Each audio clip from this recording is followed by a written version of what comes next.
Alright, so I'm going to show you a little demo of the protocol decoding for the PicoScope. So this is nice, much nicer than the physical scopes. They always charge you for these add-ons, so even the Rigo models. So this is nice because they keep adding new ones to the PicoScope. So I'm going to just use a serial decoder because it's something everyone's familiar with, and it should show you sort of some interesting things. So to start with, I will set up appropriate triggers.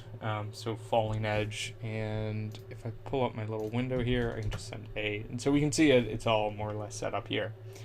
We can now add the serial decoding, and we'll select the protocol. So you can see there's quite a few different ones supported. I'm going to use the RS232 UART.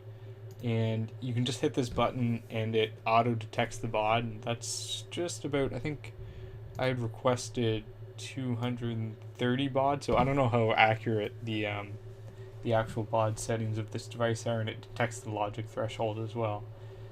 And I'm going to display both in view and in window, and we'll hit OK. And so the first thing you see is you get this really cool this is actually a really handy little display because it shows you which each packet is corresponding to what in the time domain, so you can move this, wherever you want. I'm going to put it right on, maybe not quite right on top there, right up there.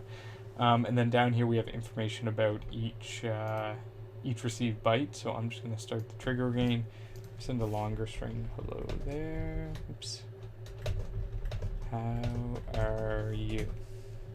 And we can see the received data there. So I don't have any parity or anything like that set up. So we can see the data on the top, and of course we can switch it here. I just did it. How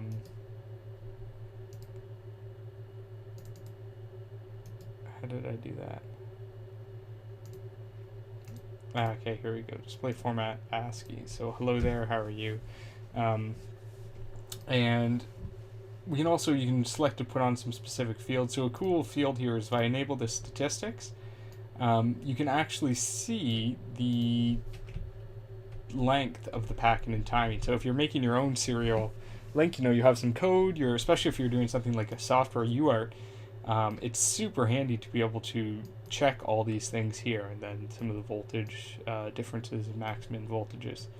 But you can see that it's quite nice. It seems quite well done, especially having the fields put right here, as well as being able to get specific information about each byte. So if you're really troubleshooting issues, I know in the past things like this have been really critical. So it doesn't have as many channels as a dedicated logic analyzer, and there's some nice ones out there. I personally use the logic port analyzer here.